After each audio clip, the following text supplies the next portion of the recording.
Term plan लेने के लिए कितनी अमाउंट का टर्म प्लान लेना है, that is most important. Second, कौन सी कंपनी का लेना है, वो भी एक डिस्कशन का पॉइंट ऑफ व्यू है। बट सबसे पहले हम लोग डिस्कस करते हैं कि कितना टर्म प्लान लेना है। लोग क्या करते हैं, अगर मेरा दोस्त आया, वो इंश्योरेंस एजेंट है, उसने बोला कि तुझे 50 लाख का टर्म प्लान मिल सकता है, तो मैं 50 लाख का टर्म प्लान सीधा ले लूंगा। ठीक है, अगर मेरा आईटी रिटर्न अलाउ करता है तो मैं 50 लाख का टर्म प्लान ले लूंगा। ठीक है, बट मुझे 50 लाख का टर्म प्लान चाहिए या 1 करोड़ का चाहिए, वो कौन डिसाइड करेगा? वो मैं डिसाइड करूंगा। और वो डिसाइड होता है, there is a term called human life value. What is human life value? Can you tell me? मुझे आंसर्स मिल सकते हैं, what is human life value? Okay, what is human life value?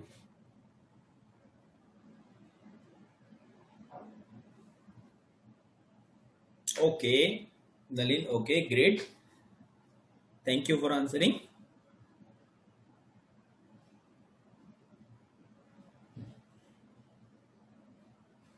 So human life value is,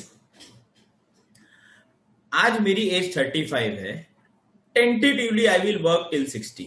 ठीक है, सो आज से 25 साल तक मैं काम करूंगा। मेरी सालाना इनकम है 15 लाख रुपए। ओके, मेरी सालाना इनकम है 15 लाख रुपए। समझो सालाना इनकम है 10 लाख रुपए for a simplicity.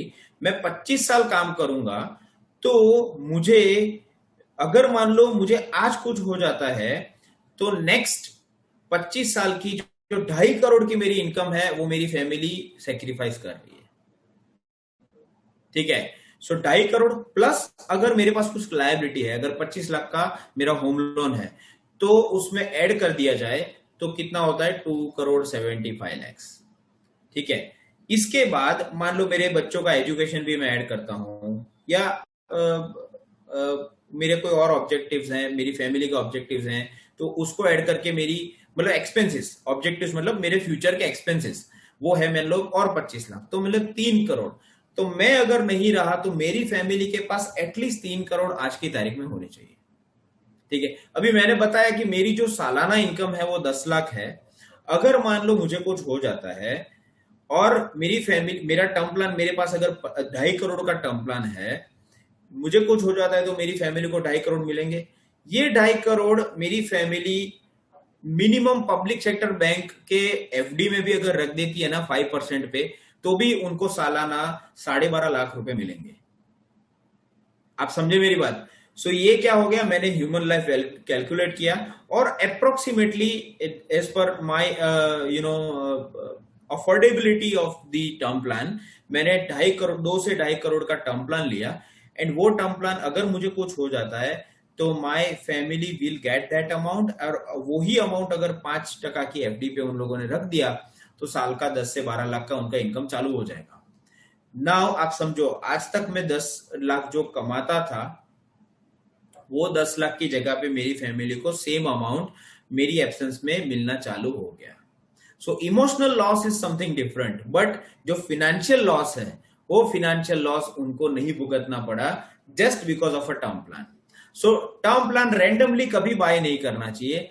Term plan कैसे बाय करना चाहिए? आपकी ह्यूमन लाइफ वैल्यू कैलकुलेट करके। इसमें और भी बहुत सारे फैक्टर्स जुड़ते हैं, जैसे एक चीज जुड़ता है कि भाई आपकी इनकम सालाना 10% से इंक्रीज होगी।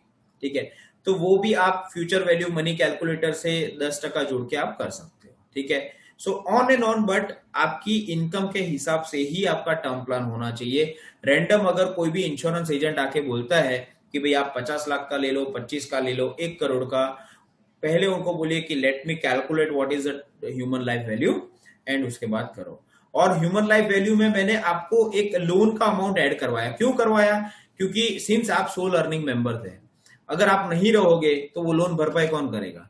तो इसीलिए अगर मान लो 25 लाख की लोन बाकी है, वो लोन की भी आपने टर्म प्लान में इंक्लूड कर दिया वो amount.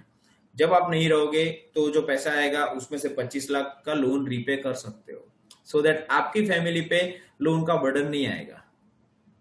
Have you got my point?